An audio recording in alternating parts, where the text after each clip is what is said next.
Manjeri medical കോളേജിൽ രാത്രിയിൽ postmortem നടത്തുന്നത് ഹൈക്കോടതി തടഞ്ഞു. മെഡിക്കൽ കോളേജിലെ ഫോറൻസിക് വിഭാഗം ഡോക്ടേഴ്സ് നൽകിയ ഹർജിയിലാണ് നടപടി. ഹർജി ഫയലിൽ സ്വീകരിച്ച കോടതി ആരോഗ്യ വകുപ്പിന് നോട്ടീസ് അയച്ചു. എസ് ശ്രീകാന്താണ് ചേരുന്നത് കൊച്ചിയിൽ നിന്ന് വിവരങ്ങളുമായി. ആരോഗ്യ വകുപ്പിന് അയച്ച നോട്ടീസിൽ കോടതി എന്തെല്ലാം കാര്യങ്ങളാണ് നിരീക്ഷിച്ചിട്ടുള്ളത്? ശ്രീകാന്ത്. സ്മിത, ഈ കേസ് ഉണ്ടാകാൻ തന്നെ കാരണം ഈ മഞ്ചേരി മെഡിക്കൽ കോളേജിലെ ഈ ഡോക്ടർമാർക്ക് ഈ പോസ്റ്റ്മോർട്ടം നടപടികൾ ചെയ്യുന്നതിന് അവർക്ക് ബുദ്ധിമുട്ടില്ല. പക്ഷേ മതിയായ സൗകര്യങ്ങൾ ഏർപ്പെടുത്തണം. ഡോക്ടർമാരുടെ ക്ഷാമമുണ്ട്, അത് തീർക്കണം.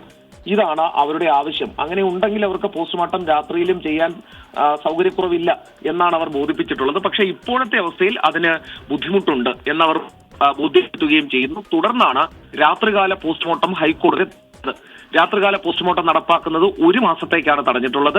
മഞ്ചേരി മെഡിക്കൽ കോളേജിലെ ഫോറൻസിക് വിഭാഗം ഡോക്ടർമാർ നൽകിയ ഹർജിയിലാണ് നടപടി. ഹർജി ഹൈക്കോടതി ഫയലിൽ സ്വീകരിച്ച ആരോഗ്യവകുപ്പിന് നോട്ടീസ് അയച്ചിട്ടുണ്ട്. മതിയായ ഡോക്ടർമാരെയും സൗകര്യവും ഏർപ്പെടുത്തുമെന്ന് പ്രതീക്ഷിക്കാം. ശരി, എസ് ശ്രീകാന്താണ് വിവരങ്ങൾ നൽകിയത്.